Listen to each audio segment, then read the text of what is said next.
Hello students. इस series में हम लोग एस एल अरोड़ा की सारी थ्योरी कवर करेंगे। एस एल अरोड़ा की थ्योरी करने के लिए आप एक चीज़ ध्यान रखिए कि मैं आपको एक शॉर्ट नोट्स के रूप में उसी थ्योरी को कन्वर्ट करके यहाँ पे प्रेजेंट करूँगा। यहाँ पे आप टॉपिक मैच कर सकते हैं। सिमिलर टॉपिक होगा, जैसे मैंने यहाँ पे 3.1 लिखा है टॉपिक, ऐसे ही आपको एस एल अरोड़ा में भी टॉपिक सीक्वेंस वाइज मिल जाएगा। ओके, तो सेम टॉपिक्स को पिक करके मैंने शॉर्ट नोट्स बनाया जिससे आपको एस एल अरोड़ा के चैप्टर्स को समझने में बहुत ही ज़्यादा आसानी होगी। ओके, तो स्टार्ट करते हैं। तो 3.1 टॉपिक है, रेस्ट एंड मोशन चैप्टर है, मैकेनिक्स। सो मैकेनिक्स क्या है? It is the branch of physics that deals with the motion और रेस्ट ऑफ मटीरियल ऑब्जेक्ट्स। तो मैकेनिक्स के अंदर हम लोग क्या करते हैं, किसी भी मटीरियल ऑब्जेक्ट यानी कि हम कह सकते हैं जिसको हम देख सकते हैं, जो मैक्रोस्कोपिक होती है, ठीक है ना। मैक्रोस्कोपिक जैसे कार, बस, स्कूटर या ह्यूमन बींग्स या कोई और ऑब्जेक्ट जिसको हम अपनी नेकेड आई से देख सकते हैं, उसकी स्टडी को हम लोग क्या कहते हैं? मैकेनिक्स। ठीक है, तो जो उन सारे चीज़ों की रेस्ट और मोशन की स्टडी होगी वो सब मैकेनिक्स के अंदर आएगी। दूसरे मटेरियल्स क्या हो गए? माइक्रोस्कोपिक मटेरियल्स, जैसे इलेक्ट्रॉन, प्रोटॉन, एटम्स, ये सब के जो मोशन होता है और इन सब का रेस्ट मोशन जो स्टडी होता है वो क्लासिकल मैकेनिक्स होती है।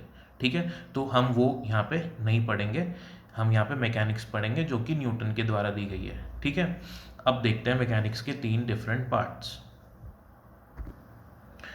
सबसे पहले हम देखते हैं स्टैटिक्स के बारे में। स्टैटिक्स क्या होता है? हम किसी भी बॉडी का रेस्ट पे उसकी स्टडी करते हैं तो वो जो स्टडी होती है वो स्टैटिक्स के अंदर आ जाती है। ठीक है, तो बॉडी इज एट रेस्ट और इन इक्विलिब्रियम। अच्छा, रेस्ट और इक्विलिब्रियम दो अलग अलग टर्म्स हैं, इसको देखिए आप कि इक्विलिब्रियम में क्या होता है, बॉडी पे फोर्स लग रहे हैं। अब फोर्स लग रहे हैं लेकिन बॉडी इक्विलिब्रियम में है। ठीक है ना, इक्विलिब्रियम का मतलब इस कंडीशन में क्या है, अगर बॉडी पे इस डायरेक्शन में 5 न्यूटन का फोर्स है, इस डायरेक्शन में भी 5 न्यूटन का फोर्स है, और ऊपर और नीचे भी एन और एम जी। एन क्या है? नॉर्मल फोर्स होता है, इसको हम कॉन्टैक्ट फोर्स कहते हैं, और एम जी फोर्स है, उसको हम ग्रेविटी फोर्स कहते हैं। तो अगर हर डायरेक्शन में लगने वाला फोर्स, इधर और इधर लगने वाले फोर्स बैलेंस्ड है और ऊपर और नीचे लगने वाले फोर्स बैलेंस्ड है, तो मैं कह सकता हूँ कि बॉडी इक्विलिब्रियम में है। ठीक है, और जब बॉडी इक्विलिब्रियम में है तो मैं ये मान सकता हूँ कि वो रेस्ट पे है। दो कंडीशंस होती हैं, ये हम लोग बेसिकली न्यूटन्स लॉ में पढ़ते हैं कि अगर कोई बॉडी इक्विलिब्रियम में है तो या तो वो रेस्ट पे है या फिर यूनिफॉर्म मोशन से मूव कर रही है। अभी आपको समझ में नहीं आएगा, आगे चैप्टर पूरा करेंगे तब आपको ये चीज़ समझ में आ जाएगी। अभी आपकी स्टैटिक्स को ध्यान रखिए कि जब किसी बॉडी का हम लोग रेस्ट पे स्टडी करते हैं तो उसको हम स्टैटिक्स में उसकी कंसिडरेशन लेते हैं। ठीक है, काइनेमेटिक्स में हम लोग क्या करेंगे, जो बॉडी मोशन कर रही है उसकी स्टडी जो करेंगे हम, ठीक है ना, विदाउट कंसिडरिंग द कॉज कि मोशन क्यों हो रहा है। ठीक है ना, वो जो स्टडी होती है वो हमारी काइनेमेटिक्स में आती है। मोशन को स्टडी करना है लेकिन मोशन क्यों हो रहा है, कैसे हो रहा है, ये स्टडी नहीं करना, तो ये आएगा हमारा काइनेमेटिक्स में। अब इसके जस्ट अपोजिट डायनामिक्स, यहाँ पे हम लोग फिर से मोशन की पूरी स्टडी करेंगे लेकिन मोशन कैसे हो रहा है वो सब चीज़ें ध्यान रख के जो ब्रांच होती है जिसमें हम स्टडी करते हैं वो डायनामिक्स में आती है। ठीक है, और ये चीज़ आप ध्यान रखिए कि मोशन होने का सबसे बड़ा कॉज क्या है? फोर्स। तो जो हम न्यूटन्स लॉ पढ़ेंगे कमिंग चैप्टर्स में वो डायनामिक्स में ही आ जाएगा पूरा। अब देखिए रेस्ट एंड मोशन 3.2 है, एस एल अरोड़ा का ही टॉपिक है 3.2। इसको मैं आपको ब्रीफ में समझा देता हूँ फटाफट से। देखिए, रेस्ट एंड मोशन को समझने के लिए सबसे पहले हम लोग रेस्ट की बात करते हैं कि रेस्ट क्या होता है। फिजिक्स में रेस्ट का मतलब है, आप इस डायग्राम से समझिए, अगर यहाँ पे एक ट्री है ओरिजिन पे और यहाँ पे एक कार है ट्री से 2 किलोमीटर के डिस्टेंस पे, दोनों के बीच की डिस्टेंस है 2 किलोमीटर। अब 1 PM पे मैं नोट करता हूँ दोनों के बीच की डिस्टेंस है 2 किलोमीटर। 2 PM पे फिर से नोट करता हूँ, फिर से डिस्टेंस 2 किलोमीटर है। तो रेस्ट का मतलब हो गया कि an object is said to be at rest if it does not change its position with respect to surroundings. यहाँ पे पॉज करते हैं, यानी कि ये कार रेस्ट पे है, ये कैसे कह सकता हूँ मैं, अगर इसके सराउंडिंग में, ये सराउंडिंग में है ना ट्री, तो सराउंडिंग से कोई भी एक ऑब्जेक्ट ले लो, उसको आप अपना रेफरेंस मान लो, ये मेरा रेफरेंस हो गया। इसके रेस्पेक्ट में कार रेस्ट पे है, ठीक है, क्योंकि दोनों की जो डिस्टेंस है वो 2 किलोमीटर ही है, चेंज ही नहीं हो रही। तो इसका मतलब कार, ट्री तो हिलेगा ही नहीं ना, इसका मतलब कार रेस्ट पे है। एक बात और देखिए, with the passage of time, यानी कि टाइम के पास होने के साथ साथ जो बॉडी है उसकी पोजीशन चेंज नहीं हो रही है। यानी कि 1 PM पे भी ट्री और कार के बीच का डिस्टेंस 2 किलोमीटर है, 2 PM पे भी इतना ही है। इसका मतलब स्ट्रेट फॉरवर्ड कह सकता हूँ कि ये कार रेस्ट पे है। तो रेस्ट और मोशन को डिफाइन करने के लिए आपको दो चीज़ों की ज़रूरत है, एक तो रेफरेंस फ्रेम और एक टाइम, ठीक है। तो रेफरेंस फ्रेम से आप बता दोगे कि रेफरेंस फ्रेम के रिस्पेक्ट में अगर डिस्टेंस नहीं बदल रहा और टाइम के बदलने से भी डिस्टेंस नहीं बदल रहा, तो वो बॉडी रेस्ट पे हो गई। अब देखिए मोशन। मोशन मैंने फिर से ट्री ले लिया एक, ओके, ये मेरा रेफरेंस है। अब 1 PM पे ये कार और ट्री के बीच की डिस्टेंस है 2 किलोमीटर, और 1:05 पे जो कार और ट्री के बीच की डिस्टेंस है वो है 5 किलोमीटर, ठीक है। अब टाइम के साथ में कार का ट्री के साथ डिस्टेंस चेंज हो रहा है, ओके, तो इसीलिए मैं कह सकता हूं कि ये कार मोशन में है, ठीक है, क्योंकि 5 मिनट पहले यहाँ थी, 5 मिनट बाद यहाँ पे आ गई। तो ट्री के रेस्पेक्ट में और टाइम के रेस्पेक्ट में, दोनों के रेस्पेक्ट में, पोजीशन भी कहेंगे और टाइम भी कहेंगे, तो दोनों के साथ साथ जैसे जैसे टाइम बीत रहा है वैसे वैसे पोजीशन चेंज हो रही है, तो इसका मतलब कार मोशन में है। डेफिनेशन भी रीड कर लेते हैं। An object is said to be in motion if it changes its position with respect to surroundings with the passage of time. ये बहुत इंपॉर्टेंट है, ठीक है। Rest and motion are relative. Relative का मतलब रिश्तेदार, और क्या मतलब होगा, यही मतलब होगा ना। तो रेस्ट और मोशन भी रिश्तेदार है, मतलब साथ साथ ही रहेंगे, बेस्ट फ्रेंड्स हैं, ठीक है। अब देखिए कैसे, अगर ये एक ए पर्सन है, ये दूसरा पर्सन है बी, ये दोनों ट्रेन में बैठ रहे हैं, ट्रेन इस डायरेक्शन में वी वेलोसिटी से मूव कर रही है। अब ए जो पर्सन है, ठीक है, उसको अगर बी नोटिस करता है तो बी क्या देखता है कि ए रेस्ट पे है, ओके, रेस्ट पे है। अब सी जो ट्रेन के बाहर है पर्सन, वो ए को देखता है, तो ए तो इधर जाता हुआ दिखता है। तो ये क्या हुआ, अब असलियत में ए रेस्ट पे है कि मोशन में है। तो ना वो एब्सोल्यूट रेस्ट पे है और वो ना एब्सोल्यूट मोशन में है। किसकी बात कर रहा हूं, ए की। तो ना ए रेस्ट पे है और ना मोशन में है, ठीक है ना, एब्सोल्यूट। क्यों, क्योंकि मोशन और रेस्ट डिपेंड करता है फ्रेम ऑफ रेफरेंस पे, कि आप बॉडी को ऑब्जर्व कहां से कर रहे हो, ओके। तो एक ही बॉडी, कंक्लूजन क्या निकला, एक ही पर्सन या एक ही बॉडी एक ही टाइम पे रेस्ट पे भी हो सकती है और मोशन पे भी हो सकती है। तो here A is at rest with respect to B, A जो है बी के रिस्पेक्ट में रेस्ट पे है, but A is in motion with respect to C, इसके रिस्पेक्ट में ए मोशन पे है। तो यहाँ से therefore a person can be at rest and motion at the same time, therefore there is no absolute rest और no absolute motion, okay.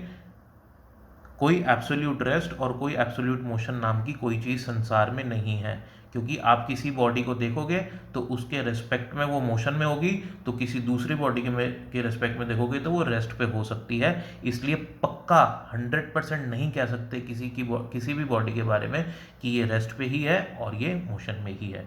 Next page पे देखिए, यहाँ पे हमारा टॉपिक चेंज हो गया है, 3.3 है, that is concept of point object.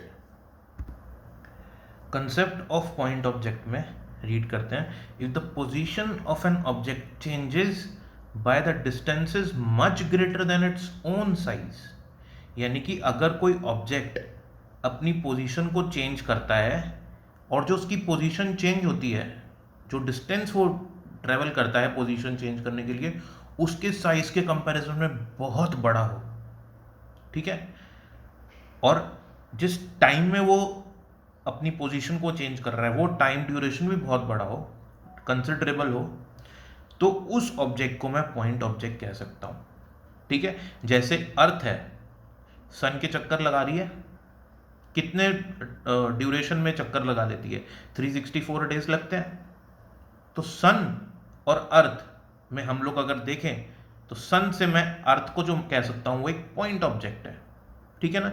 यहाँ पे एक और एग्जाम्पल देखते हैं हम लोग। अगर एक कार श्रीनगर से ट्रेवल करते हुए कन्याकुमारी तक जाती है, तो श्रीनगर से कन्याकुमारी का डिस्टेंस है 3600 किलोमीटर, बहुत बड़ा डिस्टेंस है, कार ट्रेवल कर रही है। और अगर आप गूगल करके देखेंगे तो अप्रॉक्स 62 आवर्स लगेंगे। ठीक है, तो कंसिडरेबल टाइम है। एक कार का साइज कितना है? लगभग 2-2.5 मीटर लंबी होती है एक कार। तो इतनी छोटी कार ने इतना बड़ा डिस्टेंस ट्रेवल करा, तो मैं कह सकता हूं कि इतने बड़े डिस्टेंस ट्रेवल करने के लिए ये जो कार है इसको मैं पॉइंट साइज ऑब्जेक्ट मान सकता हूं, इतने बड़े डिस्टेंस के लिए। ठीक है ना। नेक्स्ट देखिए, so car can be considered as a point object with respect to the distance which is travelled by it. Okay, next topic पे आते हैं हम लोग एसएल अरोड़ा के 3.4। टॉपिक नंबर है motion in 1D 2D and 3D। इसको समझते हैं। 1D मोशन क्या होता है? If only one dimension changes with time. अगर टाइम के साथ साथ किसी बॉडी का वन डायमेंशन चेंज होता है, वन डायमेंशन यानी कि अगर वो एक्स एक्सिस में चल रही है तो उसका सिर्फ एक्स कोऑर्डिनेट चेंज हो रहा है। पहले वो सपोज 1,0 पे थी, अब वो 2,0 पे है, 3,0 पे है, लाइकवाइज। तो ऐसे मोशन को हम 1D मोशन कहते हैं। ठीक है, मोशन। और इसका एग्जाम्पल मैं क्या दे सकता हूँ? Motion in straight line. अगर कोई बॉडी एक स्ट्रेट लाइन में चल रही है तो वो मोशन होगा 1D मोशन। अब वो स्ट्रेट लाइन में एक्स डायरेक्शन में भी चल सकती है, वाई में भी चल सकती है, जेड में भी चल सकती है। तो ऐसे मोशन को हम लोग 1D मोशन कहते हैं। अगर एक बॉल को मैं अपवर्ड डायरेक्शन में प्रोजेक्ट करूं, वर्टिकली अपवर्ड डायरेक्शन में, तो वो भी एक 1D मोशन का एग्जाम्पल है। Okay, 2D motion. 2D motion में क्या है? हमारे पास एक्स एक्सिस है और वाई एक्सिस है। ठीक है, 2D मोशन को हम लोग मोशन इन प्लेन भी कहते हैं। अगर कोई पार्टिकल एक टाइम पे P1 पोजीशन पे है और ट्रेवल करके P2 पोजीशन पे आ जाता है, तो आप देखिए यहाँ पे इसके कोऑर्डिनेट्स क्या हैं? x1, y1। तो अगर x1, y1 से टाइम के साथ में पोजीशन चेंज होके x2, y2 हो गई, इसका मतलब उसने कुछ x डायरेक्शन में भी मोशन किया पार्टिकल ने, और कुछ y डायरेक्शन में भी मोशन किया। तो साइमल्टेनियसली x डायरेक्शन में और y डायरेक्शन दोनों में मोशन हो गया P1 से P2 जाने में। तो ऐसे मोशन को हम 2D मोशन कहेंगे, जहाँ पे टू डायरेक्शंस या टू डायमेंशंस चेंज हो जाए। अब वो X Y, Y Z, Z X कोई भी डायरेक्शन हो सकती है। एग्जाम्पल में देखते हैं, अगर एक कार है स्ट्रेट मोशन कर रही है, फिर ये ऊपर हिल पे चढ़ी और फिर नीचे आई, तो 2D मोशन हो गया, क्योंकि कुछ ऊपर भी चली और आगे भी चली। सिमिलरली अर्थ सन के अराउंड घूम रहा है गोल गोल इलेप्टिकल ऑर्बिट में। ओके, तो अगर इलेप्टिकल ऑर्बिट में मूव करेगा तो ऊपर भी चला, देखिए कुछ, फिर ऊपर जाने के बाद आगे भी चल रहा है, फिर नीचे भी आ रहा है, तो 2D मोशन कर रहा है। ठीक है ना, यहाँ -x में चल रहा है, और जब यहाँ से यहाँ पे आता है तो -y में आता है। तो ऐसे करके ये मोशन 2D मोशन हो जाता है। अब देखते हैं 3D मोशन क्या होता है। Due to the motion of a body all 3 dimensions changes with time. तो यहाँ पे मैंने एक क्यूबॉइड बनाया, ठीक है ना। अगर कोई बॉडी या पार्टिकल E से C तक आ जाए तो वो 3D मोशन हो जाएगा। कैसे? E से C में आने पे उसको उसके 3 डायरेक्शंस या 3 डायमेंशन चेंज होंगे। पहले तो उसको कुछ नीचे आना पड़ेगा, ठीक है, नीचे आ रहा है वो, यानी कि -y डायरेक्शन में ट्रेवल करा। फिर उसको कुछ इधर भी मूव करना पड़ेगा, यानी कि उसने कुछ x भी मूव करा। फिर उसको कुछ इधर भी ट्रेवल करना पड़ेगा, यानी कि उसने कुछ z डायरेक्शन में भी ट्रेवल करा। तो अगर वो यहाँ से यहाँ डायरेक्ट आता है तो ये तीनों डायरेक्शंस एक साथ चेंज हो जाएंगे। तो इसीलिए ऐसे मोशन को हम 3D मोशन कहते हैं। नेक्स्ट पेज पे देखिए, एग्जाम्पल है इसका, काइट फ्लाइंग इन एयर। अब काइट आप फ्लाई करोगे तो आगे ऊपर नीचे हर डायरेक्शन में काइट जा सकती है, तो वो 3D मोशन ही हुआ। Motion of aeroplane in air. अब एरोप्लेन जब एयर में आ जाता है तो ऊपर भी जा रहा है आगे भी जा रहा है और इधर भी हो सकता है और इधर भी हो सकता है, समझ रहे हैं आप, टूवर्ड्स द कैमरा और अवे फ्रॉम द कैमरा, वो भी मोशन होगा, आगे भी ऊपर भी, towards the camera away from the camera. तो सारे मोशंस पॉसिबल है एयर में, तो वो भी 3D मोशन हो जाएगा। नेक्स्ट टॉपिक है आपका एस एल अरोड़ा का 3.5, टॉपिक का नाम है डिस्टेंस एंड डिस्प्लेसमेंट। डिस्टेंस क्या होता है? Actual path length travelled by the body. तो अगर कोई बॉडी ए से बी तक जाती है इस पाथ से, तो टोटल डिस्टेंस हो जाएगा उसका दिस पाथ, यानी कि ए सी प्लस सी बी, ये हो जाएगा डिस्टेंस। डिस्टेंस को मेजर करते हैं मीटर्स में, ऐसा यूनिट है ये इसकी। ये इनिशियल पोजीशन है और ये फाइनल पोजीशन है। नेक्स्ट देखते हैं हम लोग डिस्प्लेसमेंट क्या होता है। डिस्प्लेसमेंट होता है shortest part between initial and final position.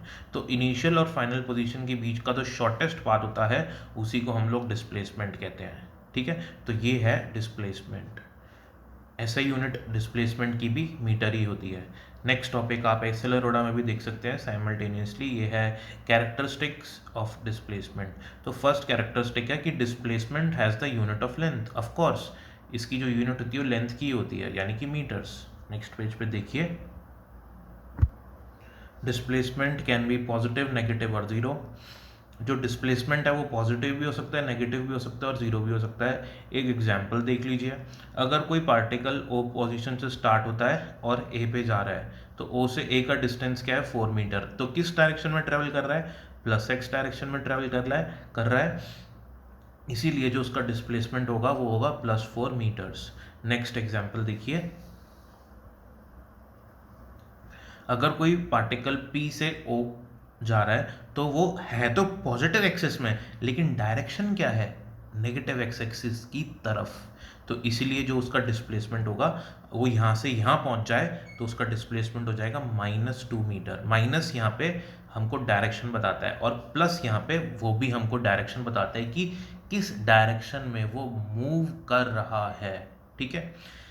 एक और देखिए, जब डिस्प्लेसमेंट 0 होगा, अगर इस पॉइंट से स्टार्ट होके घूम के इसी पॉइंट पे आ जाए तो डिस्प्लेसमेंट 0 हो जाएगा, ठीक है, क्योंकि डिस्प्लेसमेंट है इनिशियल और फाइनल पोजीशन के बीच का डिस्टेंस, शॉर्टेस्ट डिस्टेंस, ठीक है ना। तो यहाँ इस कंडीशन में इनिशियल और फाइनल पोजीशंस के बीच में तो कोई डिस्टेंस है ही नहीं। तो जब भी इनिशियल और फाइनल पोजीशन को इंसाइड करेंगी तो डिस्प्लेसमेंट 0 हो जाएगा। ओके, ये सब मैंने यहाँ पे लिखा हुआ है। थर्ड पॉइंट है आपका, shifting of origin causes no change in displacement. अगर ये मेरा इनिशियल ओरिजिन है और सपोज एक पार्टिकल है, उसकी इनिशियल पोजीशन है ए, जो कि ओ से x1 डिस्टेंस पे है, ठीक है, और फाइनल है उसकी पोजीशन बी, जो कि ओ से डिस्प्लेसमेंट है उसका x2, ठीक है। तो आपका डिस्प्लेसमेंट वेक्टर कितना हो जाएगा? x2 माइनस x1, यानी कि इस पूरे में से ये डिक्रीज कर देंगे तो ये हमारा डिस्प्लेसमेंट आ जाएगा, नेट डिस्प्लेसमेंट। अब नेट डिस्प्लेसमेंट बोल रहा है कि ओरिजिन को चेंज करने से चेंज नहीं होगा, ठीक है। ओरिजिन को चेंज कर दिया, उठा के यहाँ पे ले आए, ये मेरा नया ओरिजिन हो गया ओ डैश। अब ये अगर मेरा नया ओरिजिन हो गया तो मेरी ये वाली जो ए की जो डिस्टेंस है, अब मेरे को ओ डैश से मेजर करनी पड़ेगी ना। पहले ओ से मेजर कर रहा था, अब ओ डैश से मेजर करूँगा।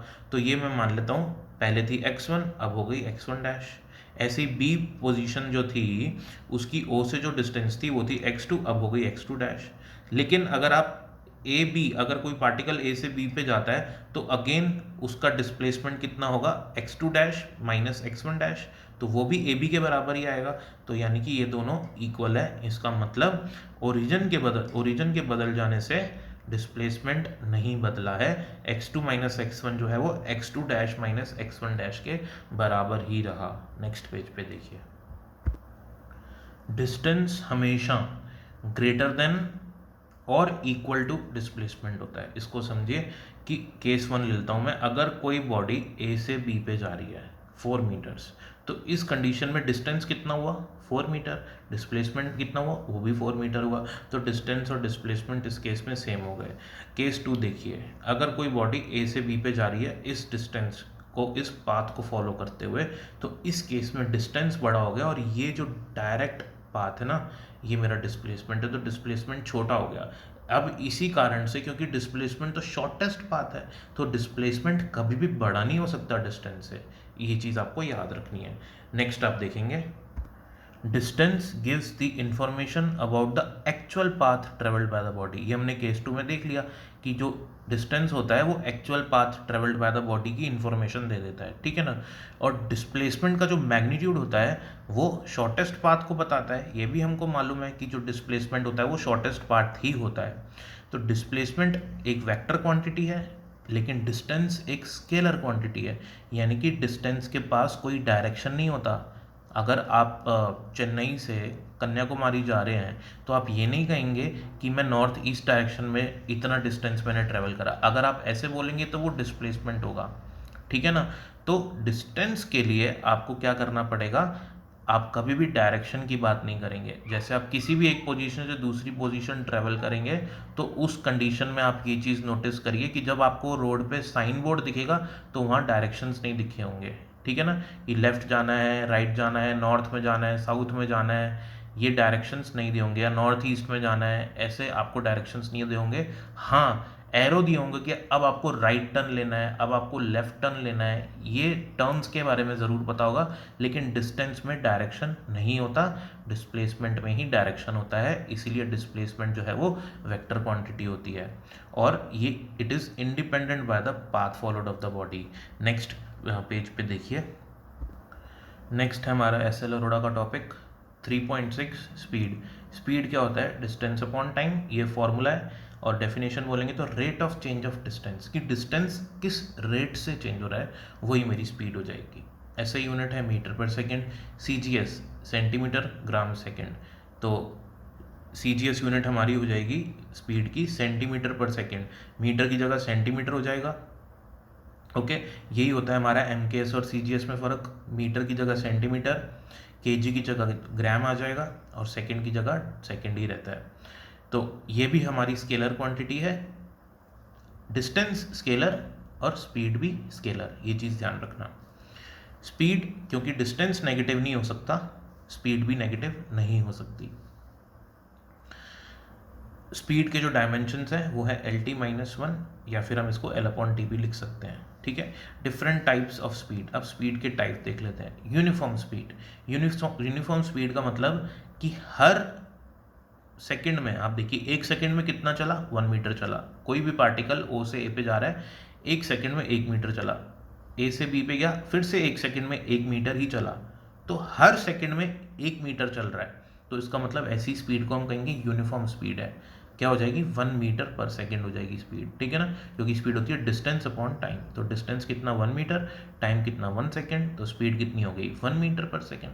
तो equal distances are travels in equal intervals of time. Variable speed इसके बिल्कुल अपोजिट, हर सेकंड में आप देखिए डिस्टेंस अलग अलग है, फर्स्ट सेकंड में 1 मीटर, सेकंड अगले एक सेकंड में 3 मीटर, अगले एक सेकंड में 6 मीटर, यानी कि स्पीड बढ़ रही है, ठीक है ना। हर सेकंड में जो डिस्टेंस ट्रेवल कर रहा है पार्टिकल वो ज़्यादा है, तो इसका मतलब स्पीड चेंज हो रही है, तभी ऐसा हो सकता है। तो अनइक्वल डिस्टेंस ट्रेवल करे इक्वल इंटरवल्स ऑफ टाइम में, ऐसे को हम वेरिएबल स्पीड कहते हैं। अच्छा, इसका अपोजिट भी हो सकता है, जैसे 1 मीटर ट्रेवल करा एक सेकंड में, फिर 3 मीटर ट्रेवल करा एक सेकंड में, फिर 3 की जगह फिर 2 मीटर ट्रेवल करे, फिर 1 करे, ऐसे भी हो सकता है, उसमें स्पीड कम हो जाएगी। नेक्स्ट पेज पे देखिए, एवरेज स्पीड। एवरेज स्पीड का फॉर्मूला है total distance upon total time, इसी को हम एवरेज स्पीड कहते हैं, ठीक है ना। इसको एक एग्जांपल से समझिए, आप दिल्ली से जयपुर जा रहे हैं, 300 किलोमीटर डिस्टेंस मान लीजिए, आप सुबह स्टार्ट करते हैं 9 AM पे, और लगभग 2 PM तक जयपुर पहुंच जाते हैं, और फिर जयपुर पहुंच के 1 आवर का ब्रेक लेते हैं, फिर कुछ 300 किलोमीटर्स ट्रेवल करके कोटा जाते हैं, और नाइट में 8 PM तक आप पहुंच जाते हैं कोटा। तो टोटल डिस्टेंस कितना ट्रैवल करा आपने, यहाँ से यहाँ जाने में आपको 5 आवर्स लगे, 9 AM से 2 PM तक 5 आवर्स लगे, और फिर 3 PM पे स्टार्ट करके 8 PM पे पहुँच गए, तो यहाँ पे भी आपको 5 आवर्स लगे। अब एक चीज़ आप नोटिस करिए, ये जो 1 आवर का ब्रेक है ना, ये भी काउंट होगा, ठीक है ना, क्योंकि टोटल टाइम यहाँ से यहाँ जाने में ब्रेक वाला भी काउंट होगा। तो बॉडी की स्पीड कभी कम होगी, कभी ज़्यादा होगी, चेंज होगी, ज़ीरो भी हो जाएगी, ज़्यादा भी हो जाएगी। तो वो सारा टाइम, वो सारा डिस्टेंस आपको टोटल करके इसमें पुट करना है। तो आपके पास जो स्पीड आएगी वो होगी एवरेज स्पीड, ठीक है ना। तो यहाँ पे जो एवरेज स्पीड हो जाएगी वो होगी 600 किलोमीटर अपॉन 11 आवर्स। अब देखिए नेक्स्ट है इंस्टेंटेनियस स्पीड, बहुत ज़्यादा इंपॉर्टेंट है। मतलब किसी भी पार्टिकल या कार की स्पीड किसी इंस्टेंट पे, जैसे थर्ड सेकंड पे या फोर्थ सेकंड पे कितनी स्पीड है, ठीक है ना। अब जैसे सपोज कर लेते हैं दिल्ली से स्टार्ट करा, अब दिल्ली से स्टार्ट करते ही दिल्ली से स्टार्ट करा अपन 9 AM पे, तो एग्जैक्ट 10 AM पे कितनी स्पीड है वो हो जाएगी इंस्टेंटेनियस स्पीड, ठीक है ना। इसको समझने के लिए क्या करते हैं, वी इंस्टेंटेनियस है limit del T tends to zero del x by del T. इसका मतलब del T tends to zero मतलब बहुत छोटे टाइम के लिए हमको क्या निकालनी है, स्पीड निकालनी है। यानी कि टाइम का जो वेरिएशन होना चाहिए वो बहुत छोटा होना चाहिए, तभी तो मेरे पास उस इंस्टेंट के लिए स्पीड निकलेगी। यहाँ से देखिए एक बार इस एग्जाम्पल से, अगर कोई पार्टिकल ओ से स्टार्ट होता है और ए तक जाना है उसको, तो यहाँ से यहाँ जाने पे उसने कितना डिस्टेंस ट्रेवल करा, x, और टाइम लगा t। अब x से इस पॉइंट तक जाने में, यानी कि ये dx मतलब एलिमेंटल डिस्प्लेसमेंट करने में उसको टोटल डिस्प्लेसमेंट कितना होगा, यहाँ से यहाँ तक डिस्प्लेसमेंट कितना हो गया, x प्लस टी एक्स, और यहाँ से यहाँ आने में टाइम लगा dt, तो यहाँ से यहाँ तक आने में टोटल टाइम हो गया t प्लस dt, ठीक है ना। तो इस ड्यूरेशन में उसकी स्पीड क्या थी, dx बाई dt, ठीक है ना। इसी को मैं कहूँगा इंस्टेंटेनियस वेलोसिटी। अगर मैं डायरेक्शन की बात करूँ तो इंस्टेंटेनियस वेलोसिटी हो जाएगी, और अगर मैं डायरेक्शन हटा लूँ, सिर्फ मैग्नीट्यूड की बात करूँ, तो वो हो जाएगी मेरी इंस्टेंटेनियस स्पीड, ठीक है ना। वेलोसिटी के बारे में भी हम लोग अभी आगे देखेंगे। तो ये हो गई हमारी instantaneous speed dx by dt। Speed को मेजर करने के लिए हमारे पास एक इंस्ट्रूमेंट होता है जो कार्स और स्कूटर्स में लगा होता है, उसको हम कहते हैं स्पीडोमीटर। जो भी कोई भी ऑटोमोबाइल है या कोई भी व्हीकल है उसकी स्पीड मेजर करता है, और वो स्पीड होती है इंस्टेंटेनियस स्पीड। जो आप चला रहे हैं, तो जो आप मीटर पे जो स्पीड देखते हैं वो आप उस पर्टिकुलर टाइम पे अपनी कार या व्हीकल की स्पीड देख रहे होते हैं, तो इसीलिए उसको इंस्टेंटेनियस स्पीड कहते हैं। नेक्स्ट देखिए, नेक्स्ट टॉपिक जिससे क्वेश्चंस बहुत ज़्यादा पूछे जाते हैं, average speed in different situations. अब देखिए, एक बॉडी है या पार्टिकल है, यहाँ से यहाँ तक s1 डिस्प्लेसमेंट हुआ उसका, ठीक है। तो कितनी स्पीड से चला, वो v1 स्पीड से चला। अब यहाँ से वापस से वो यहाँ तक जा रहा है और टोटल डिस्टेंस ट्रेवल करा है s2, कितनी स्पीड से करा, v2। अब हर डिस्टेंस जो वो ट्रेवल कर रहा है अलग अलग स्पीड से ट्रेवल कर रहा है, ठीक है ना। तो एवरेज स्पीड कितनी हो जाएगी। अब यहाँ पे बच्चे कंफ्यूज हो जाते हैं, सर कहते हैं कि सर एवरेज स्पीड तो होती है total distance upon total time. तो टोटल डिस्टेंस तो यहाँ से यहाँ तक हो गया, अब टोटल टाइम क्या होगा। अब इसको देखिए, ट्रिकी है कैसे सॉल्व करना है। टोटल डिस्टेंस हो गया s1 s2 s3 और s4, एल्जेब्रिक सम कर दिया। टोटल टाइम हो गया t1 t2 t3 और t4। अब क्योंकि यहाँ से यहाँ तक जाने में स्पीड है v1 और यहाँ से यहाँ जाने में स्पीड है v2, तो जब स्पीड चेंज हो रही है तो इधर से इधर जाने में टाइम भी तो डिफरेंट लगेगा। जो टाइम मेरे को यहाँ से यहाँ जाने में लगा, ज़रूरी नहीं है कि उतना ही टाइम यहाँ से यहाँ जाने में लगे, क्योंकि स्पीड चेंज हो रही है मेरी। तो स्पीड चेंज हो गई तो डिस्टेंस भी चेंज हो जाएगा और टाइम तो चेंज होएगा ही होएगा। तो इसलिए मैं मान लेता हूँ कि यहाँ से यहाँ जाने में टाइम लगा t1, ऐसे ही t2 t3 और t4। तो अब मेरे को यहाँ पे टाइम का फॉर्मूला लगाना है। टाइम क्या होता है, डिस्टेंस अपॉन स्पीड। तो t1 टाइम हो जाएगा s1 distance upon speed v1। तो मैं वैल्यूज पुट कर दूंगा, s1 upon v1, s2 upon v2, ऐसे ही t3 और t4 की भी करूँगा। तो जितने भी डिस्टेंस होंगे उनको ऐड करके और नीचे भी टाइम की वैल्यूज पुट करके मैं एवरेज स्पीड निकाल सकता हूँ। तो ये इस टाइप के फॉर्मेट के आपको क्वेश्चंस मिले तो ये अप्रोच होगी आपकी। नेक्स्ट देखिए आप, स्पेशल केस, अगर s1 s2 बराबर हुआ s, अगर इसका मतलब हो गया कि जो इसने डिस्टेंस ट्रेवल करा है ना, ये डिस्टेंस और ये डिस्टेंस, अगर ये दोनों इक्वल हो जाए तो उस केस में क्या होगा, जो हमारा एवरेज वेलोसिटी आ जाएगी वो ये आ जाएगी। इस टाइप का आपने क्वेश्चन भी देखा होगा। तो average speed is harmonic mean of individual speeds. तो जो एवरेज स्पीड होती है वो हार्मोनिक मीन होती है इंडिविजुअल स्पीड्स की, ठीक है। नेक्स्ट देखिए, a body is moving with different speeds in different time intervals. इस केस में देखेंगे ए से बी v1 स्पीड से चला और t1 टाइम लगा, v2 स्पीड से चला, t2 टाइम लगा, b से c जाने पे, c से d जाने पे v3 स्पीड से चल रही है बॉडी और t3 टाइम लगा। अब एवरेज स्पीड क्या होगी? Total distance. तो टोटल डिस्टेंस क्या होता है? डिस्टेंस होता है स्पीड इनटू टाइम। स्पीड कितनी? v1, टाइम कितना? t1। तो यहाँ से यहाँ तक डिस्टेंस कितना हो गया? v1 t1। ऐसे ही v2 t2 और डिनोमिनेटर में आ जाएगा t1 प्लस t2। जितना भी केसेस होंगे उन सबको ऐड कर देंगे, एवरेज स्पीड आ जाएगी। जनरल रिजल्ट है ये, ठीक है। स्पेशल केस में अगर हर पोर्शन में हमको सेम टाइम लगता है, यहाँ से यहाँ भी टी टाइम, यहाँ से यहाँ भी टी टाइम, उस कंडीशन में इस फॉर्मूले का यूज़ करके हम लोग t1 t2 की जगह वैल्यू पुट करेंगे डायरेक्ट t। तो मैं v1 v2 up till vn लिख देता हूँ और t कॉमन आउट ले लेता हूँ, क्योंकि सबके साथ t मल्टीप्लाई होगा तो t कॉमन आउट आ जाएगा। नीचे भी t प्लस t कितनी बार आएगा? n टाइम्स आएगा, इसलिए डिनोमिनेटर में nt लिख लेता हूँ, ठीक है। t और t कैंसिल हो जाएगा, तो ये मेरी एवरेज वेलोसिटी आ जाएगी। एवरेज वेलोसिटी अब आपको दिख रहा है क्या आ रहा है? सारी वेलोसिटीज़ को ऐड करा और जितनी भी वेलोसिटीज आई उसको n से डिवाइड कर दिया। ये जैसे हम लोग जूनियर क्लासेस में पढ़ते थे, किसी भी चीज़ का एवरेज निकालना होता है, वैसा ही फॉर्मूला बन गया, ठीक है। तो इसको हम कहते हैं कि this is also called as the average speed is the arithmetic mean of the individual speeds. तो यहाँ पे ये वाली कंडीशन आ गई। नेक्स्ट टॉपिक है आपकी बुक का, एस एल अरोड़ा का 3.7, वो है वेलोसिटी। वेलोसिटी कंटिन्यू करते हैं।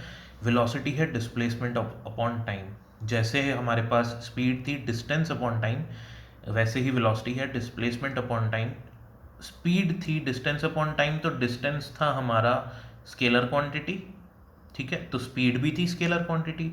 अब डिस्प्लेसमेंट है हमारा वेक्टर, तो इसलिए वेलोसिटी भी हमारी है वेक्टर क्वांटिटी, ठीक है ना। और इसका डेफिनेशन हो जाएगा rate of change of displacement, की टाइम के साथ डिस्प्लेसमेंट कैसे चेंज हो रहा है, that is the velocity. Next page पे देखिए, अब वेलोसिटी है एक वेलोसिटी वेक्टर क्वांटिटी होती है, ये मैंने आपको बता दिया।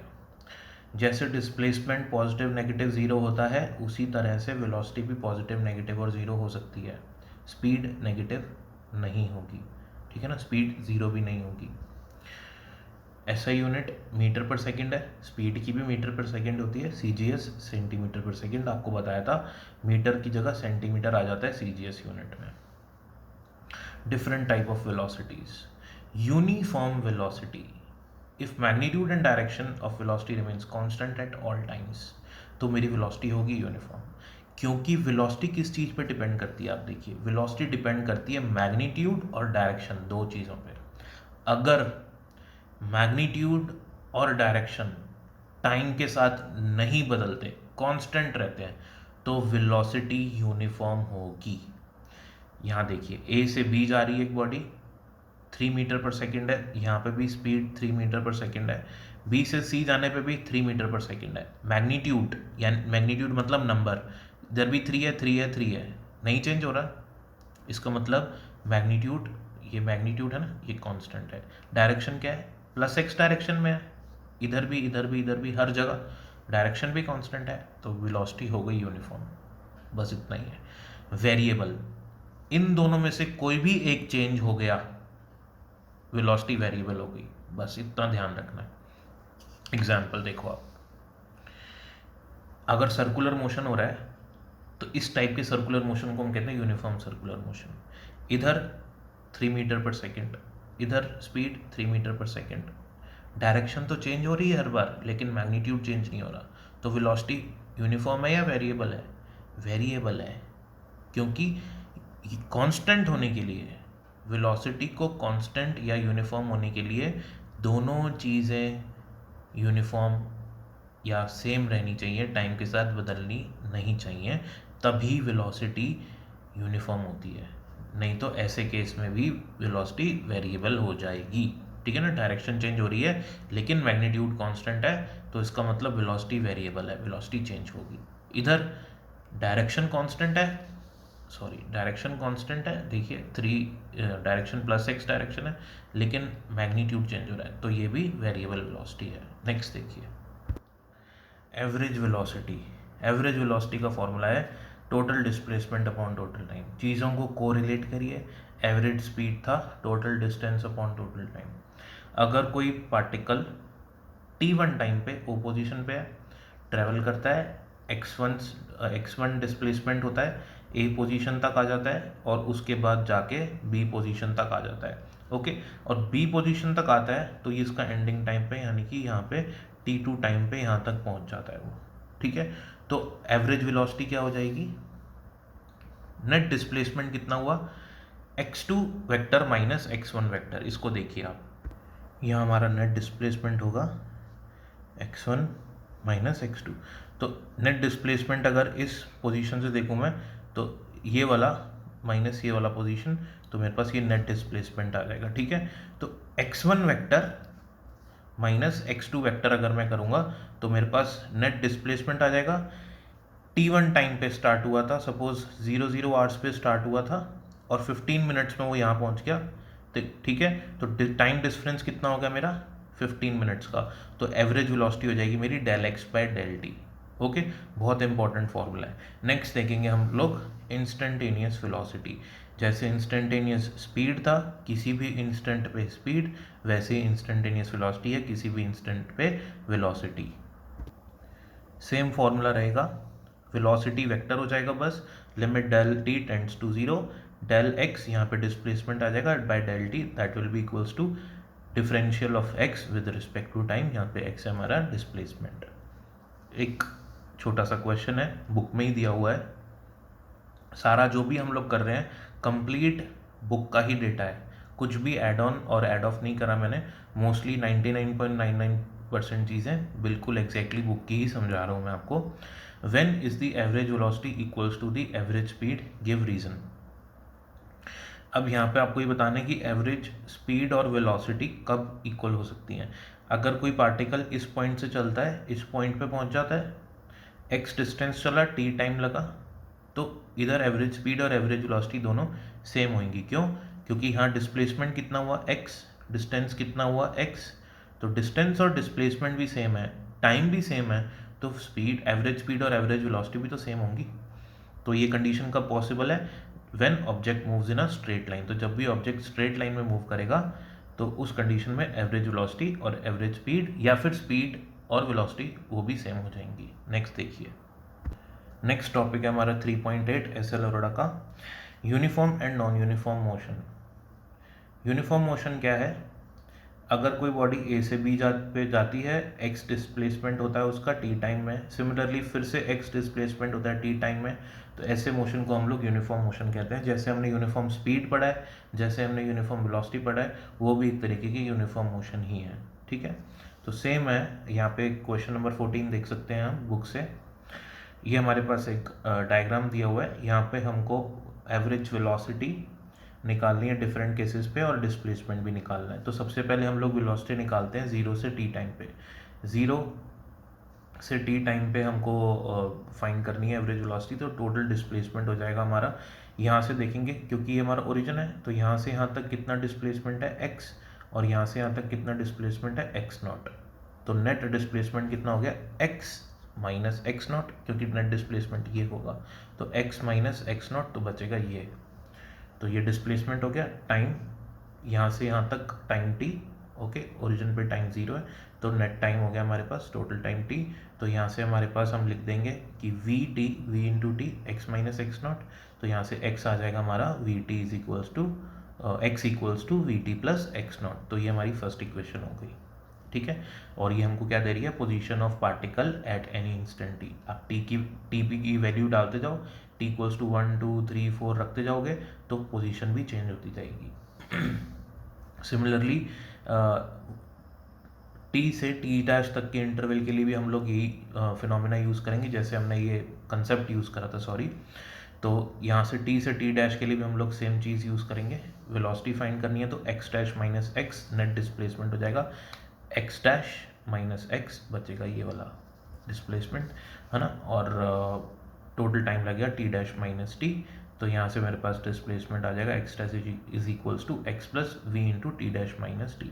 ओके, और फर्स्ट इक्वेशन से अगर मेरे को डिस्प्लेसमेंट चाहिए तो मैं डिस्प्लेसमेंट भी निकाल सकता हूँ। क्या करूँगा, एक्स नॉट को वहाँ ले जाऊँगा तो मेरे पास डिस्प्लेसमेंट आ जाएगा वी टी। तो आप क्वेश्चन को देख के आराम से बुक से रीड कर सकते हैं और इसको भी समझ सकते हैं, बहुत सिंपल चीज़ है। नेक्स्ट देखिए, some important features of uniform motion.